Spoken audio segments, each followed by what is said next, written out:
Thank you very much, Jenna. The Canadian Women's Foundation is dedicated to giving women and girls a chance at better life. It saves them from violence, it rescues them from poverty, and invests in their confidence. And that's why this morning is dedicated to our Morning for Hope. It's dedicated to the Canadian Women's Foundation. And here with exactly how they help, we've got Crystal from the board, Crystal Laborero.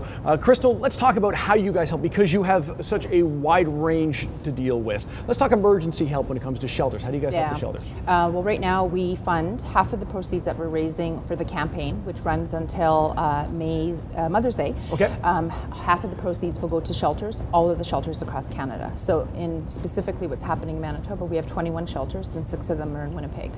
That number is going to surprise a lot of people. We need 21 shelters for abused women just in this province. Just in this province. How many people are using the shelters? Well, I don't have the stats for Manitoba, but what's happening in Canada is they say any given day there's over 3,000 women that are in shelter. So that's a pretty large number. Any given day, 3,000 women and their children. So shelters tell us that they're often full. And that's really unfortunate. Mm-hmm. You know, that's why we need to raise money and to ensure that we are creating opportunities to move these women out of those violent situations. And that's one part of the process where we're getting them out of harm's way and we're getting them somewhere safe. How do we stop them from ever being in that position? Well, part of the campaign, like I said, half goes to shelters, the other half goes to community-based organizations that are on the ground doing the work. There's fabulous organizations that are doing some great work for women. Not only are they trying to rebuild people's lives, but we're doing preventative work with healthy teen relationships. So it's programs that are partnering up with schools and teaching young men and women about what's important about a healthy relationship and why domestic violence is not the way to go. Yeah, we've got to teach them early, and I love that you said we're teaching men as well, because we quite often forget that our role is the most important role. Absolutely. If there was no abuser, there would be no abused. Let's ask about. I can ask about you. I want to ask why Canadian Women's Foundation is so important to you. Well, I've been on the board for a couple of years, and I made the decision to be on the board because I'm very passionate about this. I myself had spent some time in shelter as a young child. My mother was there, and so I was one of those children that were at shelter because of the situation in my family.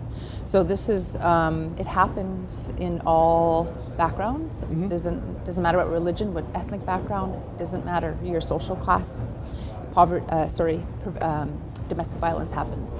Happens everywhere. We're going to hear survivor stories, adults who went through this, and their message to people who may be going through this.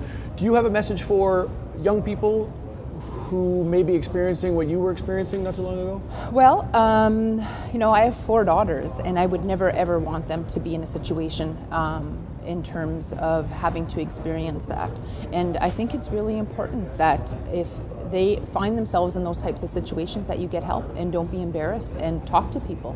There's wonderful organizations, wonderful women that run these organizations that are here to help. There is help out there. There is help out there. There are resources available for you. We're making everything available through morningforhope.ca and through breakfasttelevision.ca. If you need help, it can be found through those resources. If you can help, please do. We'll continue with our live fundraiser today in our Morning for Hope. We're going to take a break. There's still plenty to come today.